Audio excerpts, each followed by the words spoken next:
Hello, everybody, and good afternoon. Thank you for joining us today. This is the second session of the third CEV School Project webinar series.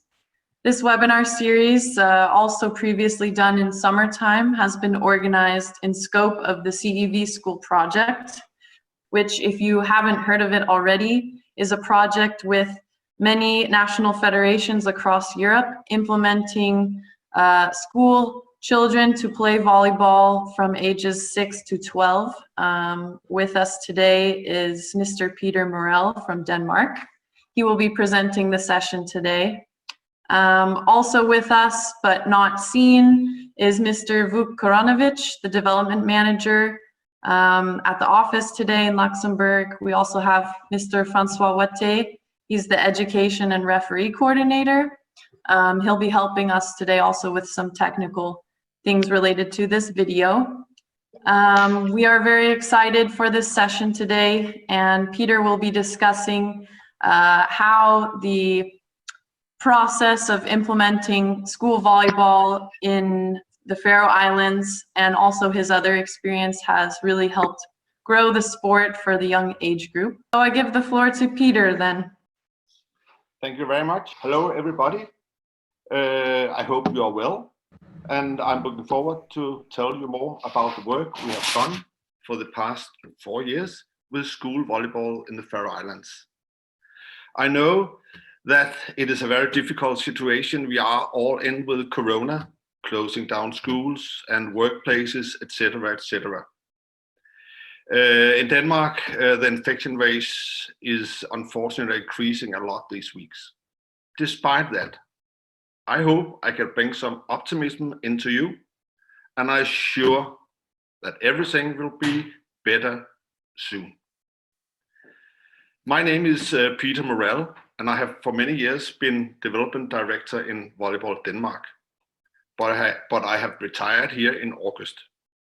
I'm not quite retired because I'm still working with the CEV School Project in the Faroe Islands and Greenland.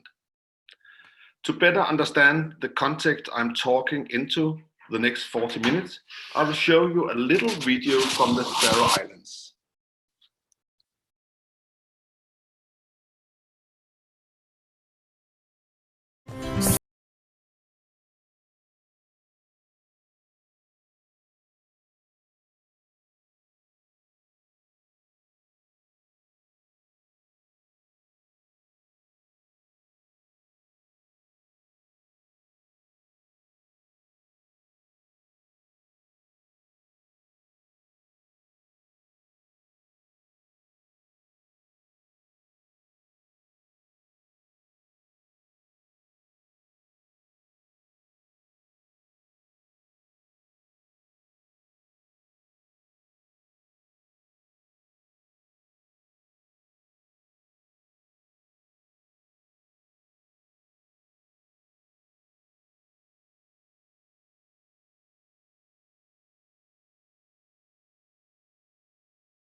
John Liv har et varsel etter. Stefan Mordlatsen, og så vinner SOI Steipa-finalene!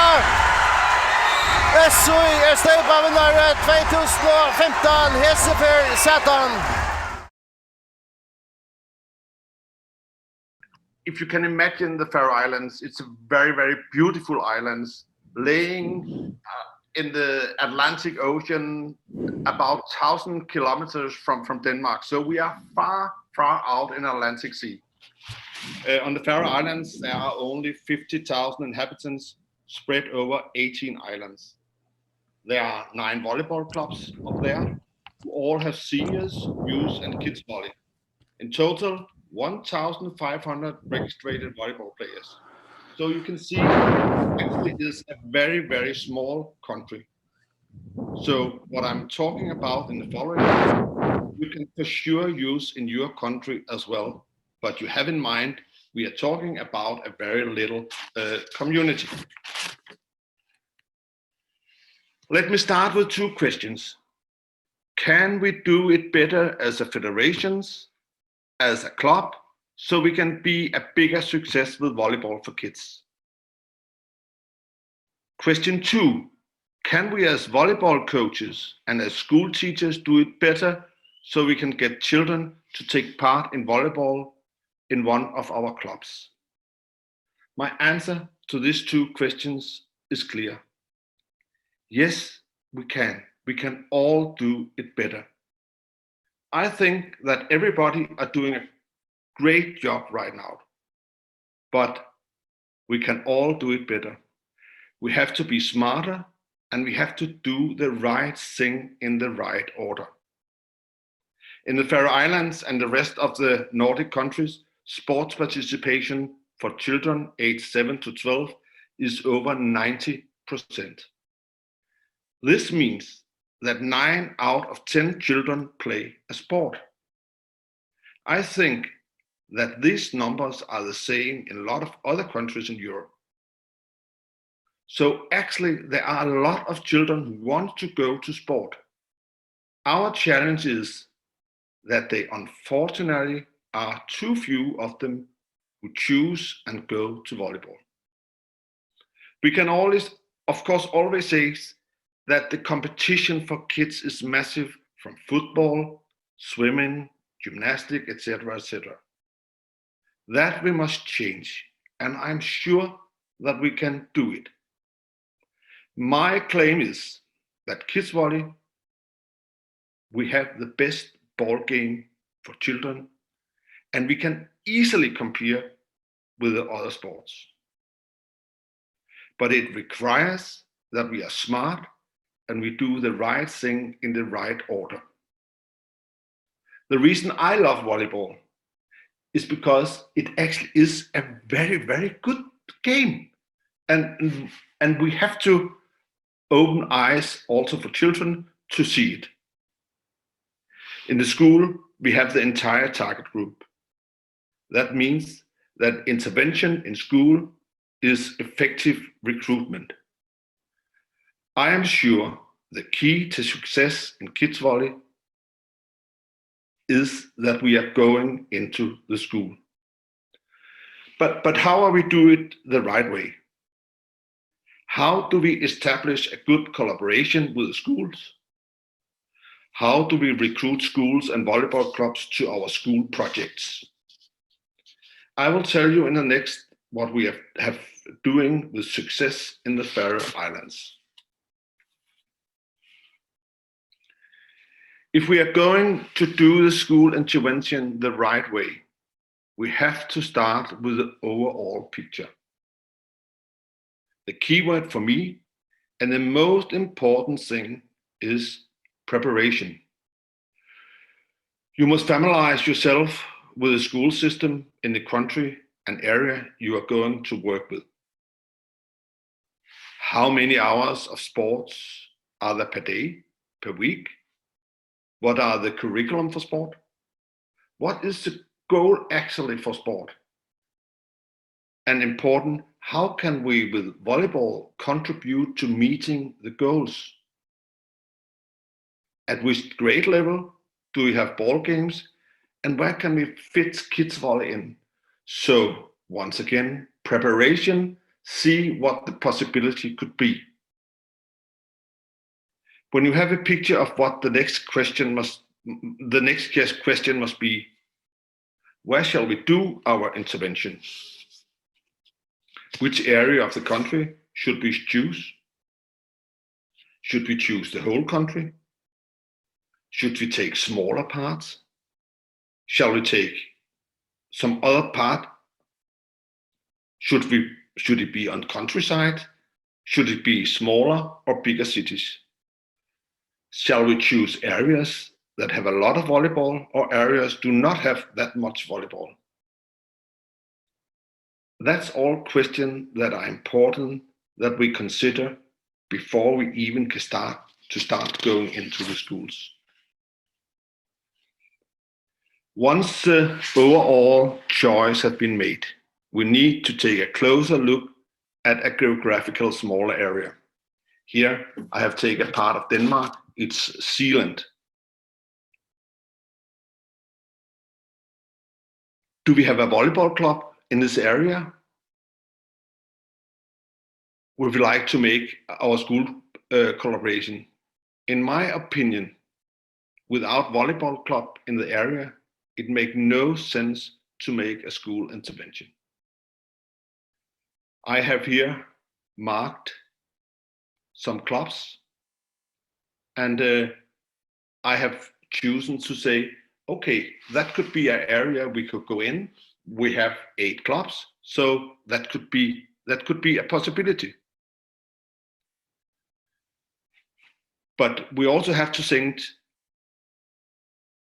if the volleyball club has the resources to be part of the project. Do they have the resources to receive the new players we get from the work with the school? Likewise, does the volleyball club have the resources to become an active part of the work at the school? All this we have to consider before we even choose which area we are going into. Now we have looked at the volleyball clubs, and then we can choose the schools where we want to do our intervention. Here we have to think about that the school we choose is nearby where the club have their training facilities, because that can be very important. You can see the red mark, that's where our club are training. And now we have some yellow marks, it's where we have our schools. We also have to think about how is the physical environment at the school that we want to enter. Do they actually have a sports hall? Is it only a gym? Do we have any good relation with the school management or with any of the school physical education teachers? And that can be very, very important when we have to recruit school to the project. We can also talk about, is it a school that already have volleyball high on the agenda, or is it some schools who does not have volleyball? Because we can choose schools who already have volleyball and do them better, but we also have a chance to go into a school who does not have so much volleyball, so we can get children from that area. When we have considered all that, we can choose our school that we will do our intervention. When all the initial work is done, how can we then create a good volleyball at school program? I will now continue telling you how we did it in the Faroe Islands 3 years ago. It's also a model which we have been used with great success in Denmark and Greenland. As I told you previously, there are 9 clubs at the Faroe Islands. But we have to go, first of all, to make a bigger decision, We have to do it on the board. At board level, it was decided that the 9 cities where there was volleyball in the Faroe Islands, all clubs, all schools in and around the volleyball clubs should be offered participation in the volleyball at school program. That was the first decision. There are 25 schools at all in the Faroe Islands. We selected 13 schools that we would recruit in the first year of the project. And the next year, we will take the other 12.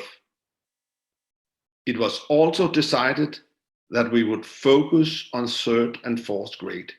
So you can see we have overall made some strategic decision made in the board to the volleyball at school program.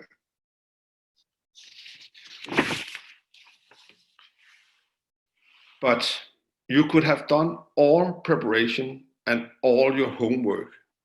But the key question must be, what do you actually want to do? And what are your goals for your work with the children and teachers in school? In the Faroe Islands, our strategy was very clear. We would introduce the student and the teachers to kids volley so that they, after 2 to 4 teaching sessions, they were so familiar with the game that they could participate in a school tournament. That was goal number 1. Number 2, that all students in the class should have a good and positive experience with kids volleyball. And that's very essential for me. You must create a good spirit for the children. They must love playing volleyball. So it's very important that we do it the right way. It was also mean for us that some of the students, the children should be so happy playing volleyball at school that will come to the training in the volleyball club afterwards. And that was very important for the clubs and for the federation. It was also very crucial for us that through active participation for the teachers, we would give them some tools to be able to teach themselves volleyball in the future. So they should be so familiar with kids volley and volleyball that they say, oh, I will do it next time. Next year I will do it also. And next year, oh, that's so perfect. That was actually our goal by going into the schools.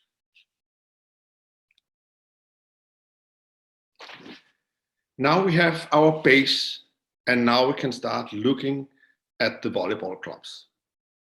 But there is one thing you must have in mind.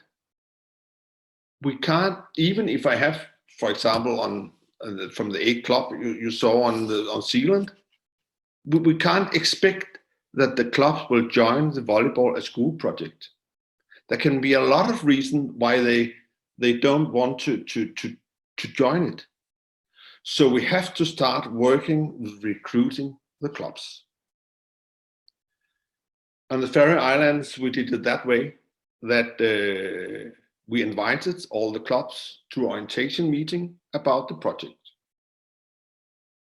And for us, it is necessary that the clubs join the program because, as told before, without volleyball club in the project will be heavily devaluated. At this meeting, we introduced the clubs for a something for something contract. That may be strange words, but that means that the club must give something from the club gets something from the project, but it was also very important that they commit to do something in return. So we made a little contract. We offered the clubs courses and ongoing supervision of the coaches who have to teach the group of children from 3rd to 4th grades in the club. And here you see, if we shall have children coming into our club and they shall stay in our club, we have to do a good job, because otherwise they choose other sports.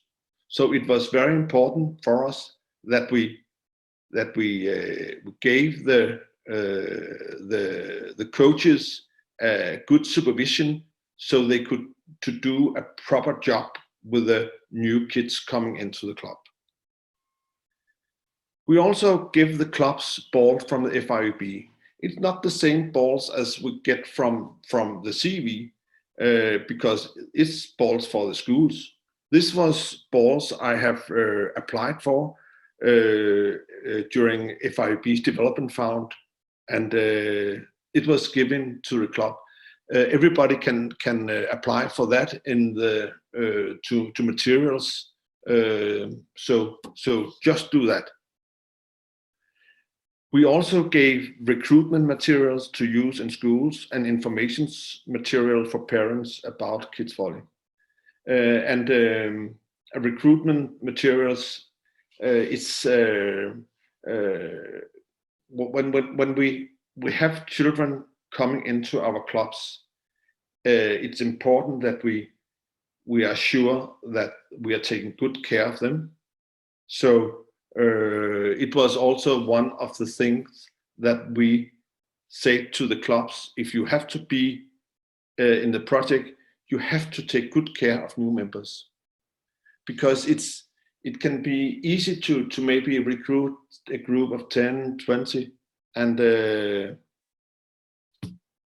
2 months after you only have 5 left. So it means when we take good care of new members coming in, it's easier for us to keep them when we do it the right way.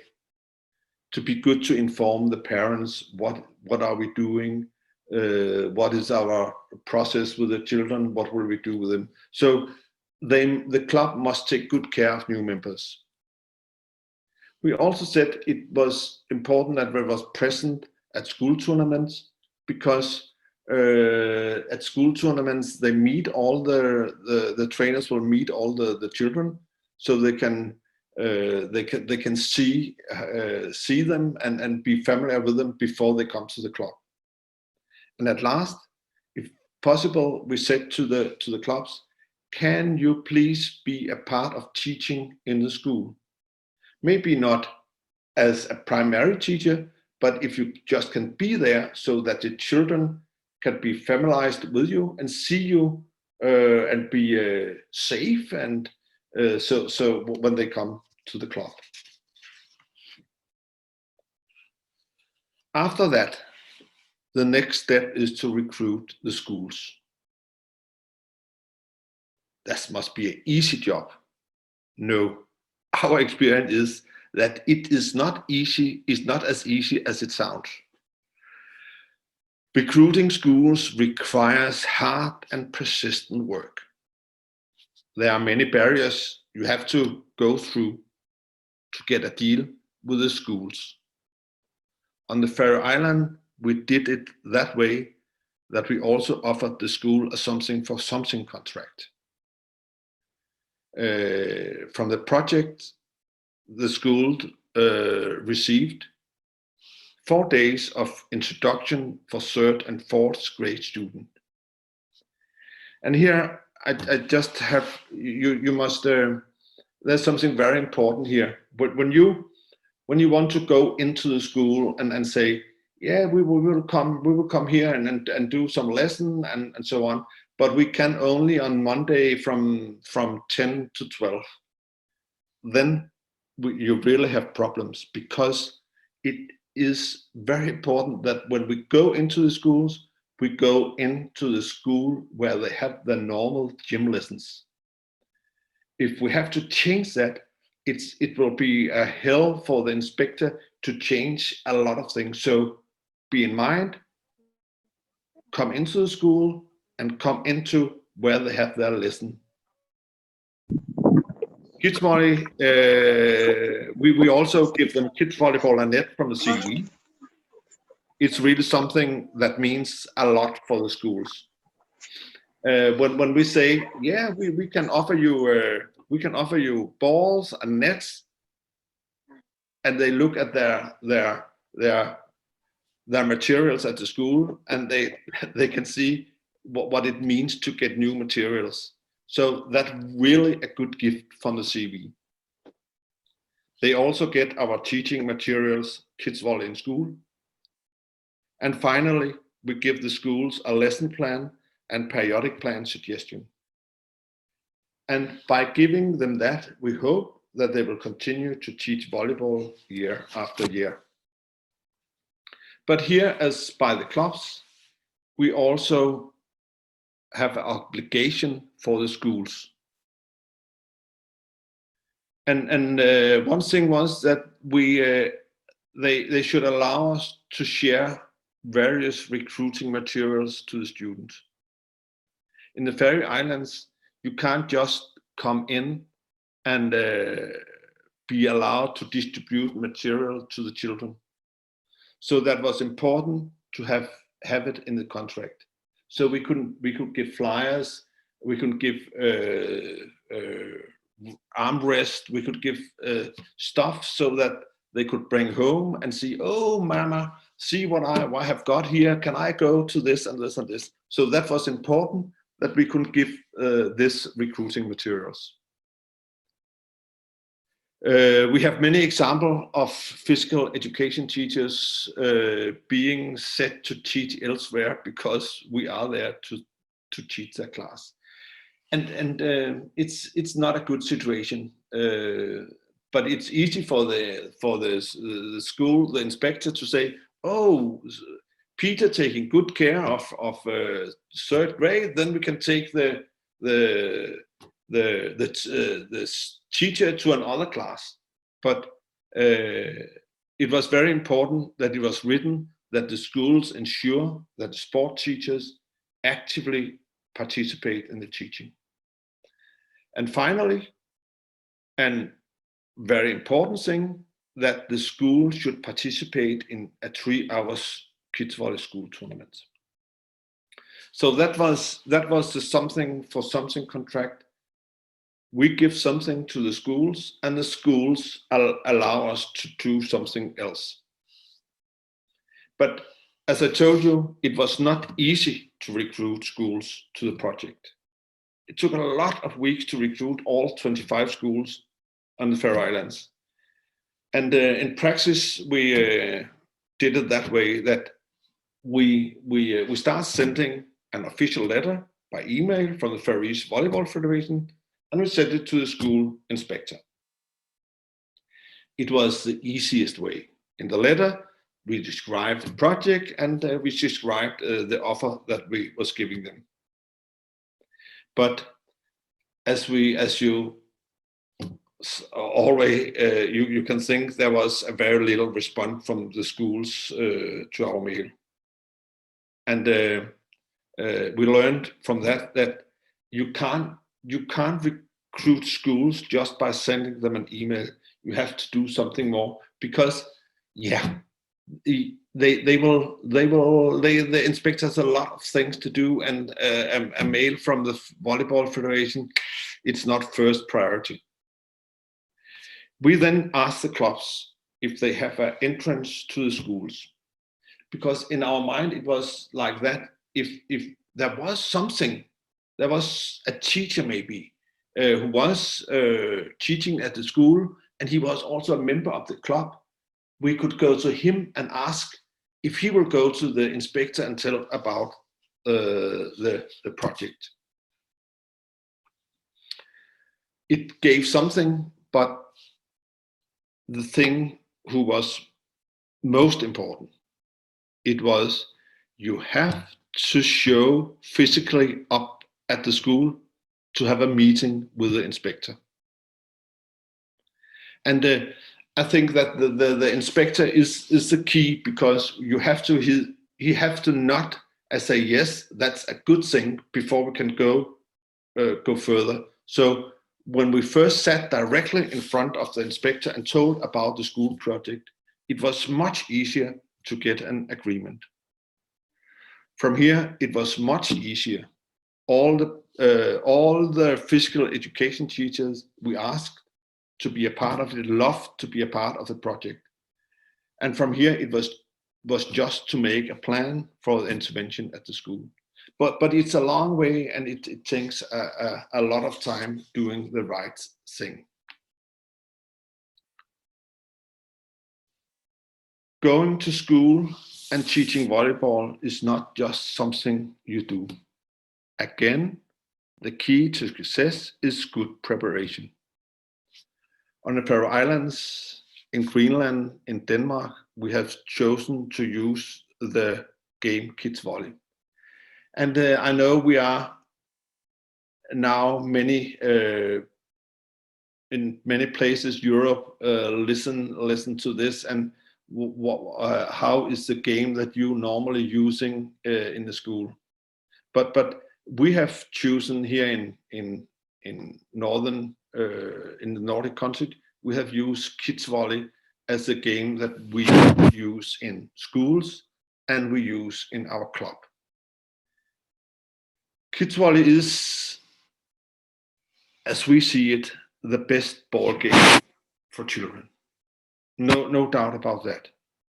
Kids volley, that is a game that's a pre-game before real volleyball. It's for the children from 6 to 12 years. And in kids volley is the starting point the child, not the traditional volleyball game. And kids volley is played on a badminton court 4 against 4. And kids volley has 5 levels. At each level, it's a new challenge for the children. So you shall imagine when you are in first grade, you play kids volley in one way. When you go in third grade, you kids volley in another way, and you put on more and more things who are volleyball like, but you put it in the way that the children can handle, that they can do the things, and as we know, normal volleyball it's too difficult for the children. So we fit in the level to fit in the classes and the grade that we are educating.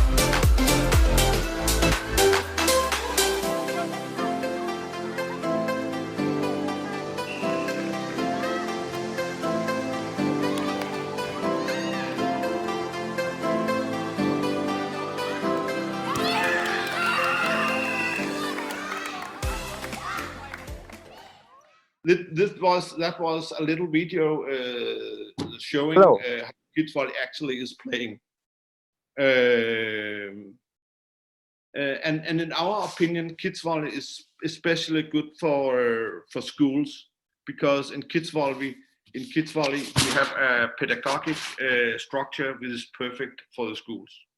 Kids volley is also very easy to organize, and also when you have a lot of children, it's very easy. Hello. To organize. Yeah. Presentation. It's very easy to organize, but also is very important is that you can have many children in a little space. 40, 50 students can play at one time. But the most important thing is that all students can participate and everybody can have a success. But when we start with kids volley, as I told you, we go in third grade and fourth grade, and there we use kids volley level 1. And let me just explain a little bit about the basic principle. And the basic principle is that the ball is thrown over the nets and the team rotate one place. On the other side of the net, the ball is catched and thrown back over the net again, and the team rotates. The only volleyball technique to be learned is the serve that sets the game in motion. You can see a very easy game.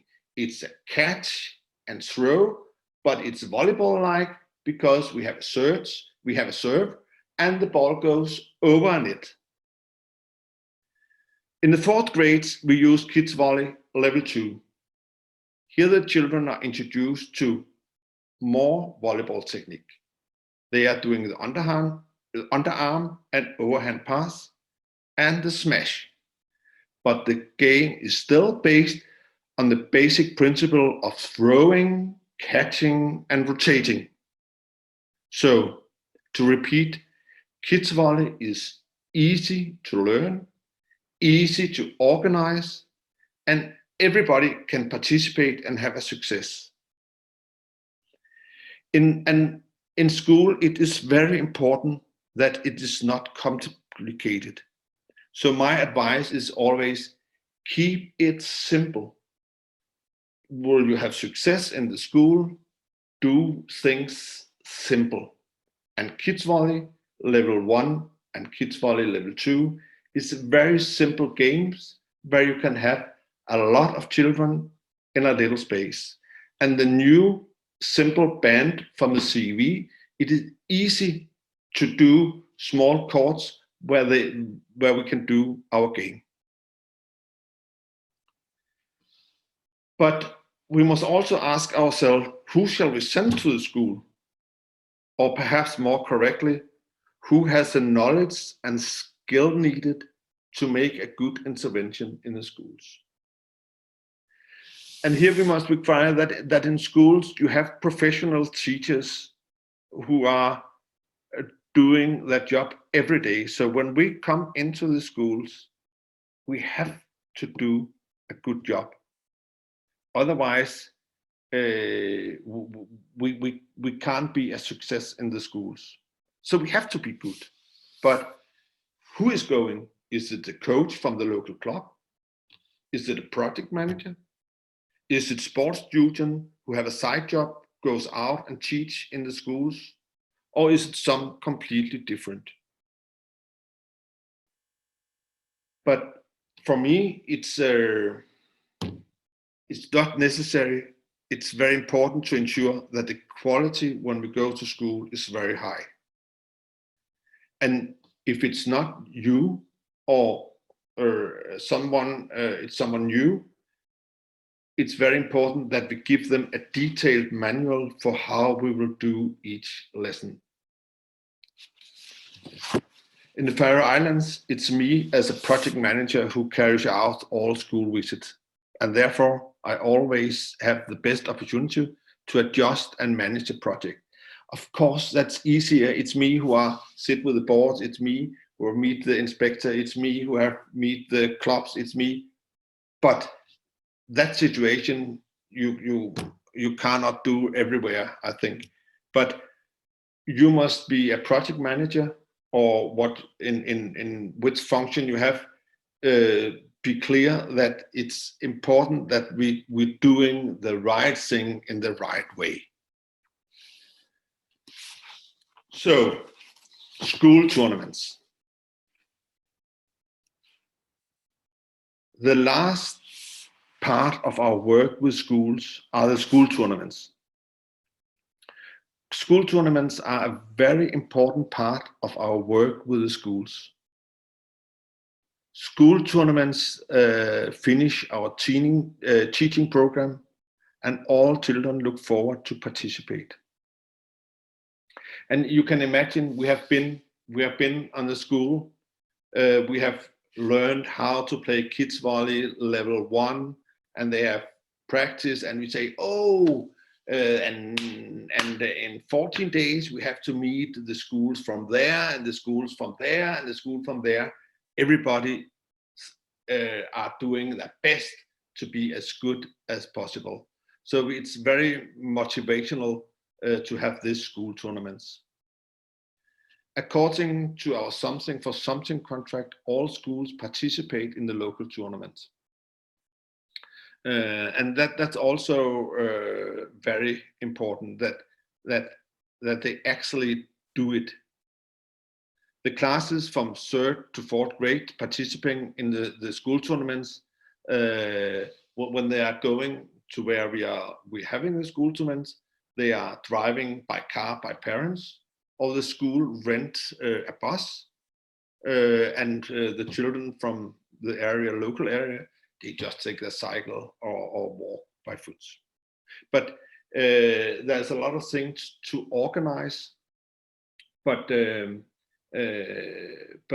can be done easily, but you have to be good prepared. In the local school tournaments, there are between 100 and up to 250 children involved. In 2019 and 20, we had 10 local school tournaments, and that's actually a lot.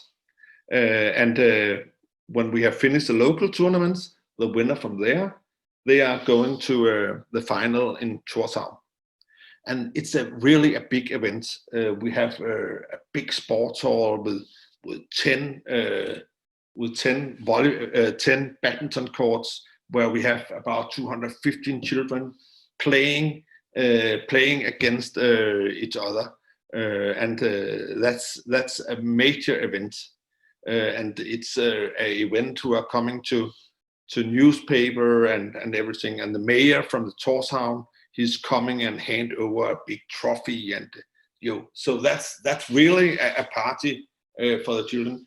But you also you can also imagine that the schools are coming hundreds of kilometers.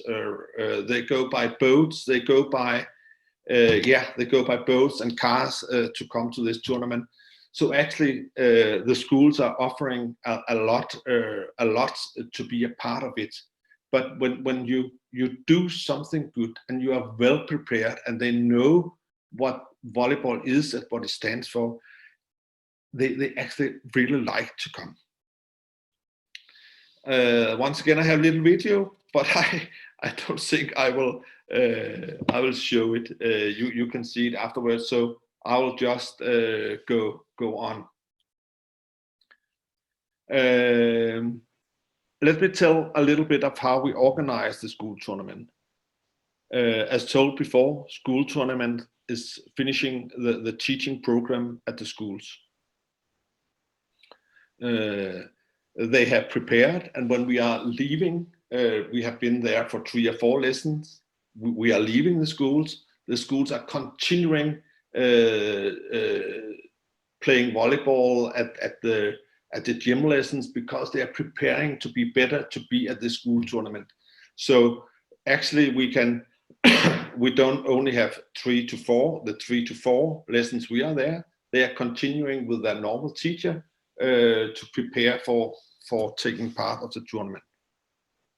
And it's all schools from the municipality or schools in the local area participating in the school tournaments.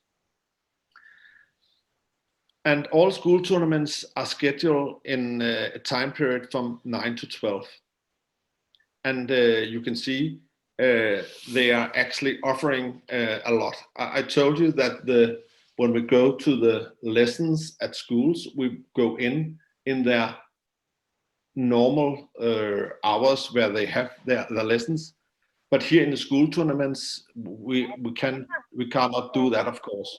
So we go in there from 9 to 12, and this period we have choose in cooperation with the inspectors, and we talked with them and say, how can we do it the best way?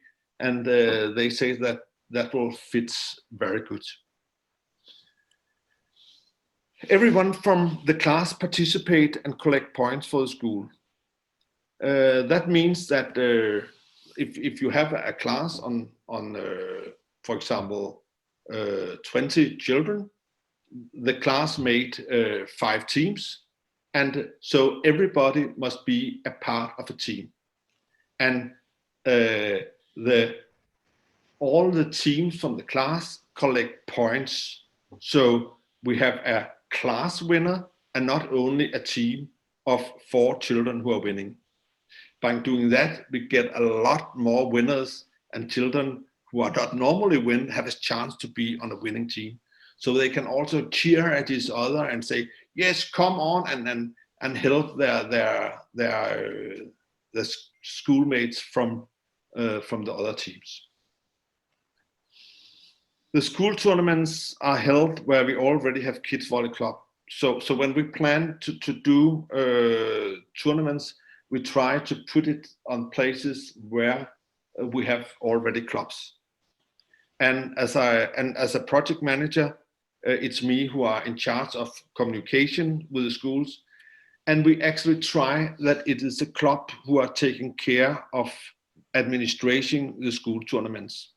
And there's also a reason for that, because when the project is over, we would like that the school tournament can continue. And if it's not me who are going to do the tournament, it must be somewhat else. Now I will go to the last part of my presentation. It's about nursing a growing relationship with schools. Nursing and growing relationship with schools has a major focus for us. Many projects are characterized by the fact that when the money to the project runs out, the good initiatives also stop. And how can we avoid that? It's very important to nurse and nurture the relationship with the schools. This applies whether you are a coach, you are at a school board, you are a club board, or as a project manager. In the Faroe Islands and in Denmark, we have taken the following initiative to nursing and growing relationship with schools. In the picture, you can see happy teachers who are at a kids volley course. It is one of the things we do to nurture our relationship with teachers and schools. The courses is for 2 lessons, and it held immediately after school.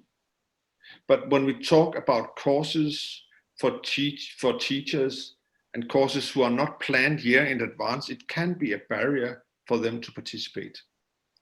We have talked with all the inspectors on the schools in Faroe Island, and we have agreed that the inspector, he gave 1 hour to the teachers, and the teachers themselves gave 1 hour, and the CEV school project, yes, we gave the instructor.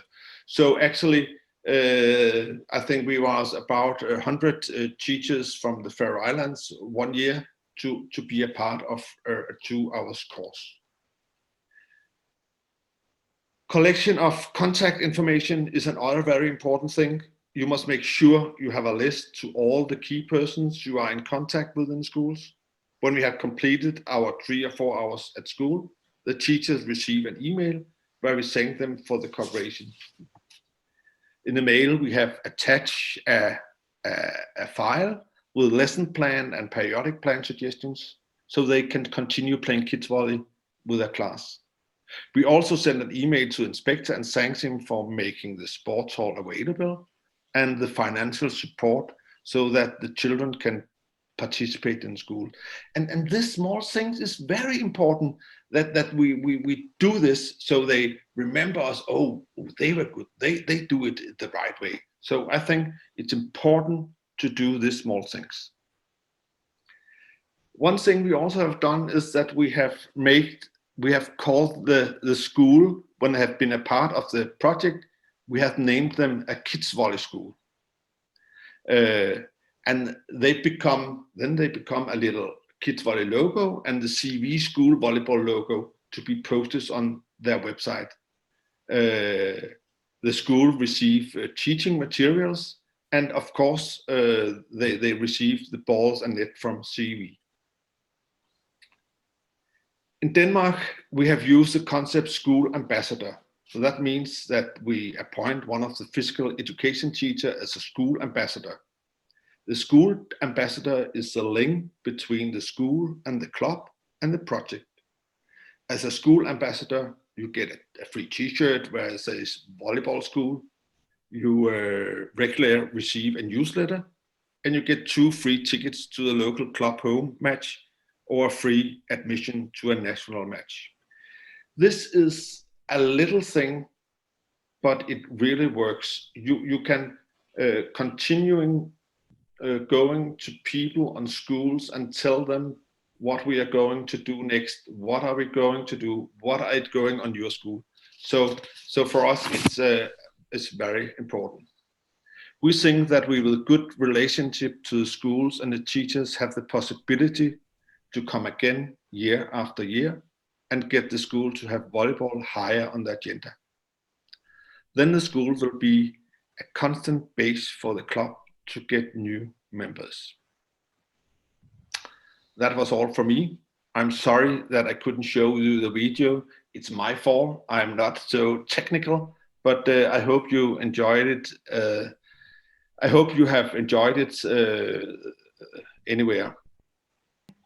I also hope that it will inspire to your work with the schools. And as I said in the beginning, can we do it better so we can be a big success with volleyball for kids?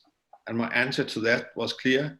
Yes, we can be better, and we have to be smarter to do the right thing in the right order. Let it be the last word from me, and I wish you all a Merry Christmas and a Happy New Year, and a new year where we can continue our work with volleyball all over Europe. Thank you. Thank you, Peter. That was great. As of right now, we can launch the final poll and also start the Q&A session. So I'll just go into the chat box and find our first question. Let's see here.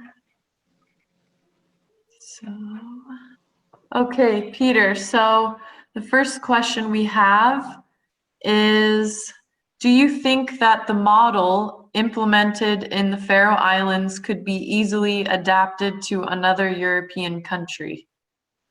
Actually, I think yes, but here you have to consider again, it's what I meant. You have to know the structure of the school system and everything, and if you are going to do the things in the right way, I think you have a chance also to do it.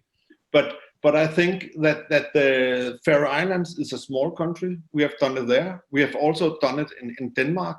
It's a little bit bigger country, but it can be done. But you have to do it the things in the right order. So yes, I sure you can do it otherwise. Okay, great. And I have another question. How many students can you activate for a school tournament in a gym? And second question, how many students are then introduced to the experience and possible new players? Yeah. When we go to a school tournaments, it depends about how our sports hall is. As I told you, we play on badminton courts, and we have normally five teams of 5 children. That will say we have about 25 children on each court, and we have 5 to 4 courts, so we can be about 125 children playing kids volley in a school tournament. So you can see there are 5 teams on each court, and they are playing against each other, and then we make a rotation so that each team get about 8 matches in 5 or 6 minutes time. So we can have a lot of children in a big sports hall. When we are talking about a small gym, it can be difficult, but tournaments require that you have a sports hall where you can do it. We do have a few more questions. Let me see. Can we apply the school volleyball in a normal school where they wouldn't have this sports class you were mentioning earlier? It's a good first step to pursue the schools that already have this sports class, gym class. But what about the schools that don't have this incorporated? Maybe I have been unclear because on the Faroe Islands we don't have sports classes. It's normal classes who on their schedule have two hours of gym in a week. It's where we come in there. So it's normal classes. It's not special classes. And in the Nordic country, it's so that every class from first grade to ninth grade, they have sports 2 times a week for 1.5 hours. So it's in that period we go into the classes. So it's not special classes, it is normal classes. Okay, great. Thanks for the clarification there. Let's see. We have another question. This is focusing a little bit more on the current COVID situation. Do you have any advice on how to adapt the project activities in order to overcome the lockdown and the pandemic situation? Yeah, it's actually a very it's a difficult question because in Denmark, when you, for example, use the school tournament, you can't mix classes. You can't get children from one school to go to another school. You have to they have to be educated with only the same class. So the COVID situation is a challenge for the school tournaments, but actually in Denmark and also in Faroe Islands, we still make intervention in school, but we only do it in classes. So I hope that we can come back to more normal times, so we can continue the program with visiting classes and then afterwards doing the school tournaments. Katarina, sorry, just to add to this comment from Peter for the participant that asked the question. We had the previous session was also with Christoph Delos, and he was also covering one part, how to activate the kids during the pandemic while the teachers are at home, and what sort of resources they can use in order to stay in contact with the kids and to try to keep them activated in home environment. But we will share all of this with all the participants. Yes. I think we have time for one more question. I see a new one. So the comment is that often the sports teachers are teaching the children the wrong technique, and this can be difficult to correct. So would you have any advice on how to give these sports teachers the essential teachings they need for this? I think the answer is the question is very relevant because when we come out in schools, the teachers often don't have the ability to do the right technique. So we can go 2 ways. We can, as I told you, make courses special for teachers where we have focuses on the technique. But when we are out in the schools, I think it's important that we don't scare the teacher, so he don't, oh, I can't do it, oh, it's too difficult, I don't play volleyball anymore because it's too difficult. I think it's important that we encourage him to continue, but also try to show the technique together with the teacher. So I think the teacher must be a part of the education, so he learns together with the children. I also think that in schools we have to they have to feel fun playing volleyball, and maybe not so focusing on the technique. But when they come to the club, we can be more specific about learning the children to do the correct volleyball stuff. Okay, great. That was our last question for the Q&A session. Thank you, Peter, for the presentation today. It was really great hearing from you. We wish you all to stay safe and healthy in the meantime. Thanks a lot, and see you next time.